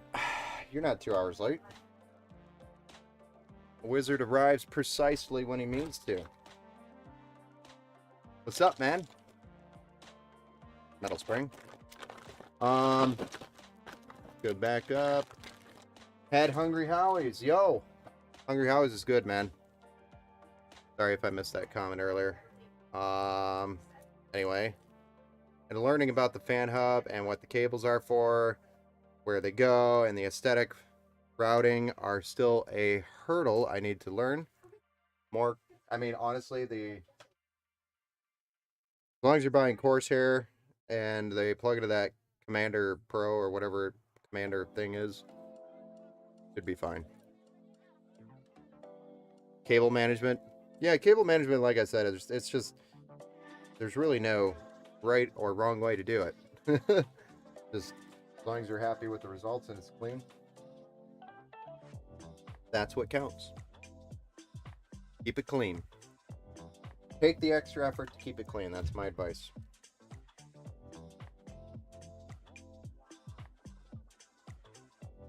Is it a good case? Wait a second. It is a good case for what it comes with. Velcro ties instead of help with it. Oh, with the NZXT. You talking about NZXT or Fantex? The Fantex P500 actually has some super nice cable management, by the way. But NZXT also has some super nice cable management as well.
Alright, so we got the 4 screws in on the back to hold the power supply in. I'll flip this over and show you. With your power supply, that past the logo, you got 4 screws that'll hold this bad boy in. That's usually what it is. Some cases have a thing that you have to pop off, put on the power supply, slide the power supply in the back. Others have it so that you just slide it in the side, which is what I did here, and then put the screws in on the back. So, nicer cases will have you slide it in from the back. Do with that as you would. That comment. Specifically talking to you, I got swords.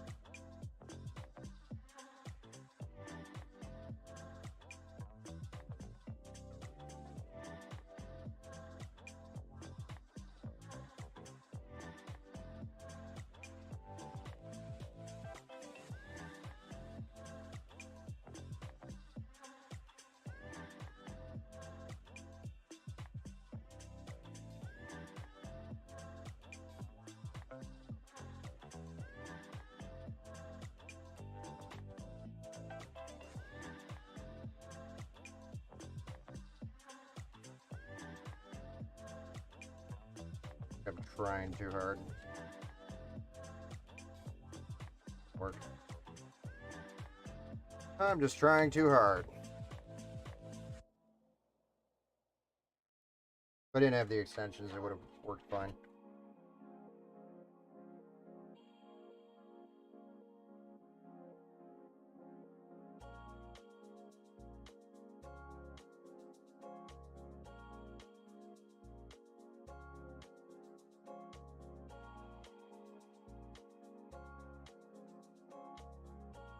That's fast.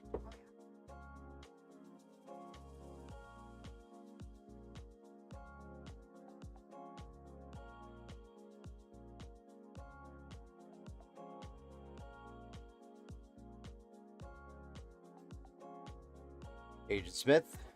I'm just vibing, dude. Debating what game to grind tonight. Dude. You getting off that Escape from Tarkov train?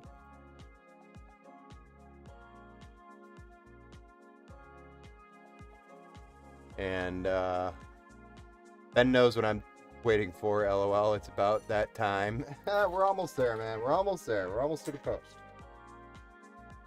If it posts. Lately, we've had weird shit happen.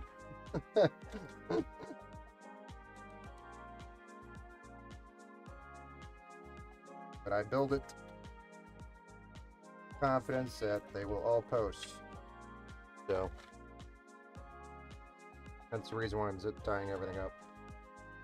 That's another thing. Good Mosin, it's probably a good thing to do is don't zip tie everything up until after you confirm it posts. Or you'll hate yourself when it doesn't post and you have to go back and undo all your zip ties. So what I'm doing is probably not good advice by zip tying everything up. But I have full confidence that this will post.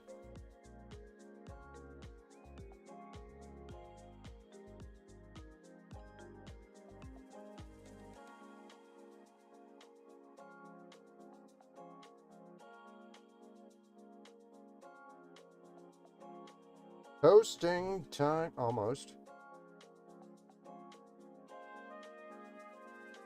Good deal. That's what I was hoping for. Appreciate your feedback as well, Swords. Yeah, Swords has got the knowledge too. He says he doesn't know how to build PCs, though. He just knows things.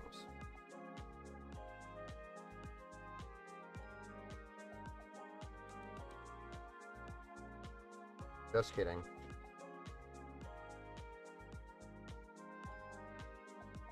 JK.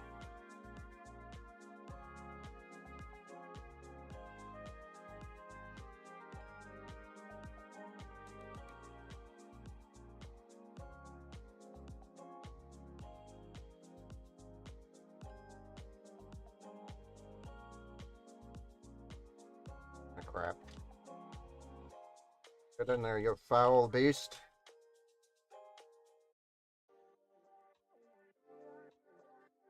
Alright, so the rest of this we're going to zip tie up. Even though it is a semi-modular power supply, we didn't need all these connections on here. I'm just going to put them in here anyway, because I will likely be the next person that ever goes inside this PC.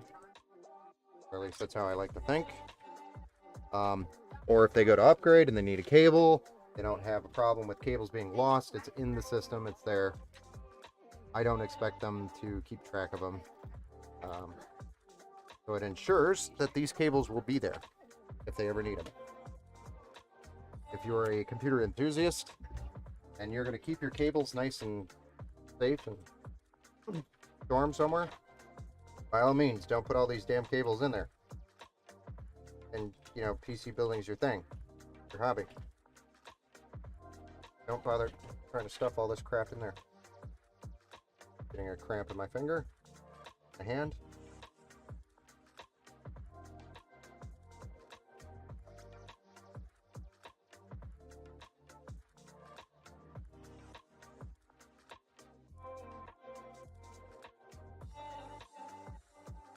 All right, there we are.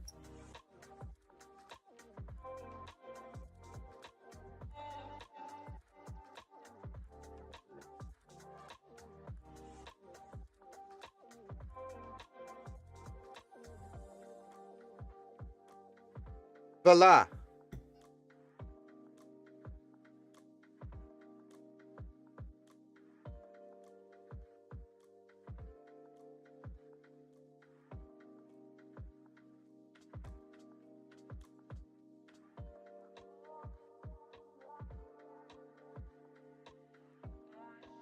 Put this back panel on. Also, not a good idea to do until you have it posting and tested. Again, I'm very confident in my builds. See what it looks like on the front side. Make sure our cables are all nice and neat still. Looks like our little pump decided to poke out here. Get back in there. Sir, did not tell you you could leave. Make sure they're all tidy. Nice and neat. Everything looks nice and neat. I like it. It is acceptable. Acceptable.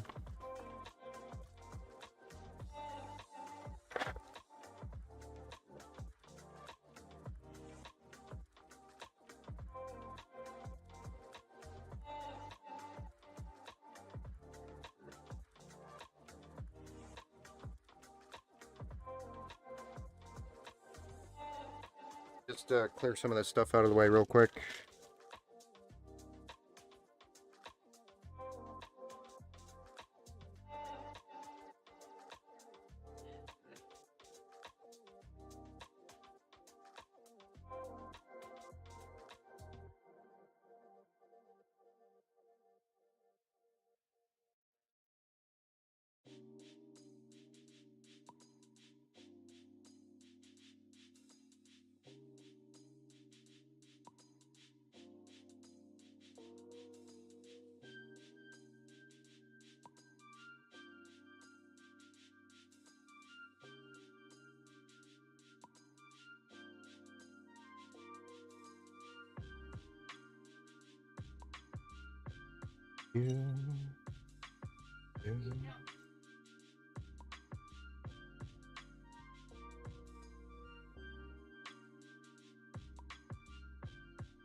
Did it.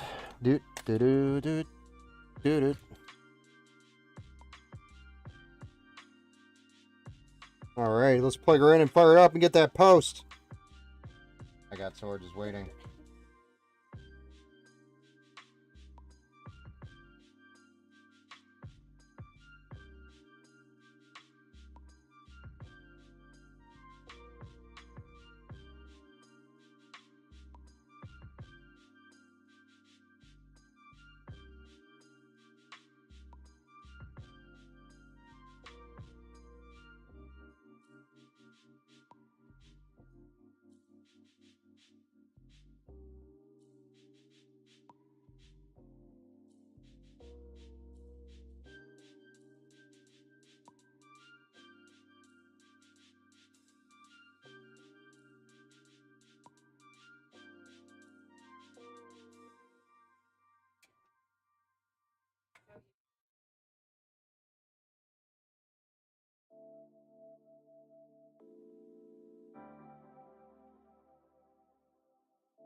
There we go, guys.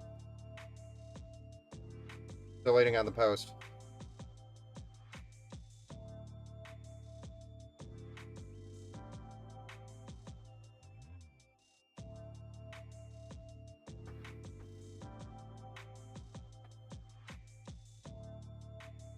My pewter looks very nice, by the way. Thank you, sir. It's end wipe. I'm just waiting for wipe. Oh, yeah, that makes sense. Metal. That makes sense.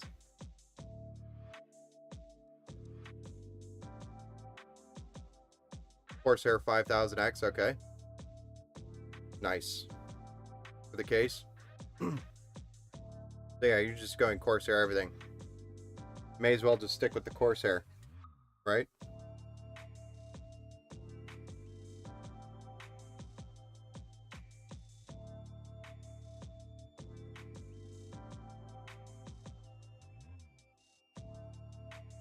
By the way, AMD does like to take a second to post. There we go. We've posted, so we are good to go, ladies and gentlemen.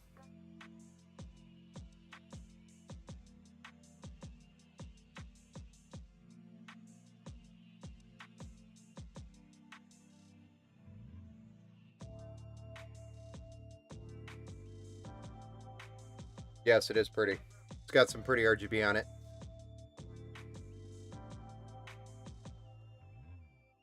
That's the front view. Nice 140 millimeter addressable RGB PWM fans.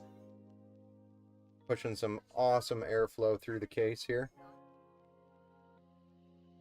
Let's go. One day, I promise, I will have my capture card in place. One day. Another successful build, Ben. Great job. Thanks. Lindsay, it's so pretty. I'm happy you're happy with the final product so far. Although this isn't the final product, we still have to go through our battle tested phase and set up Windows, do the drivers, do the BIOS. We do have quite a bit of work before we get to the shipping stage. So, like I said, I'm going to be aiming for Monday. Unless anything comes out of the battle tested phase that shows us otherwise, that we need to replace a part or something, that something isn't performing right, which can happen, has happened, and will happen again in the future. We've also had bad parts live on stream. Fun. So, and I've honestly been running into more bad parts now than I ever have before. So I'm wondering if there's some sort of quality control bullshit going on.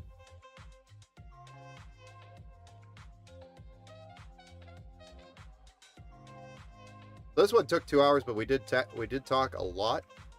There were a lot of good questions out there. Mosin actually has one here, I think. So a post essentially means everything is connected as necessary, not getting a black screen and UEFI is accessible. Yes. So the post means power on self-test. That means the CPU is detected on the motherboard, the RAM's detected on the motherboard, and a graphics card or a graphics APU or some sort of graphics is detected. So those are the few things that it requires to power on at that point for the motherboard. If one of those items is missing, the post will fail and it won't boot. Most boards will have indicator lights on it that will tell you that there's a problem. Some of the fancier boards will actually even have error codes. Some of the older boards will have use a speaker to go beep, beep, beep, beep, beep, and give you a beep code is what we used to call those. And that would give you a series of codes that you go in the manual, look up, and figure out what it actually is. So there's all sorts of different post codes that you can receive if something isn't working right. But those are the things that you would look for immediately if it doesn't post or doesn't power on. But post is power on self-test. That's the abbreviation, post. Mosin, yes, awesome. What time Monday will you start streaming? I'm actually going to be trying to do a stream tomorrow, Saturday, and then also trying to try, when I say try, it really depends on the flow of customers coming in and out, picking things up and whatnot, and I try to stagger the streams into a time slot that I don't have people coming in, so I'm not getting interrupted on the stream. So it really kind of depends on that. So it will be flexible, but make sure you follow, and then you'll get the notifications when we do actually go live. Thursdays nights is the only nights that I'm trying to keep a steady stream night. Everything else is just when I can do it right now. And then I got swords. I'll see you Sunday, Ben. I'm going to head out. Got to work in the morning. Okay, man. Thanks for hanging out, as always. Thanks for hanging out.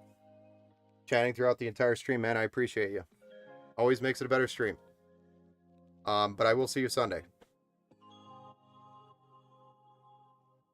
You're the GOAT. Thanks for explaining all that. Yeah, no problem, man. I actually never have been called the GOAT before. But I know what it means. The greatest of all time.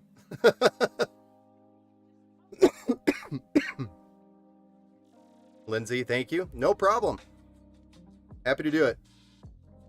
And I love doing it. All right, ladies and gentlemen, I am going to call it. Lindsay, build. Beautiful. We'll move on to the next phases here, and just be on the lookout for some email communications about shipping and all that here in the next couple days. And everybody else, thanks again for joining the stream. I appreciate all of you. Mern did like the stream actually 26 minutes ago. I apologize. You all know I kind of suck at the notifications. But thank you guys, everybody who liked, shared, joined, chatted, made it a good time. Thanks, guys. And I will see you Saturday or Sunday on the next streams. Thanks, guys. Have a good night.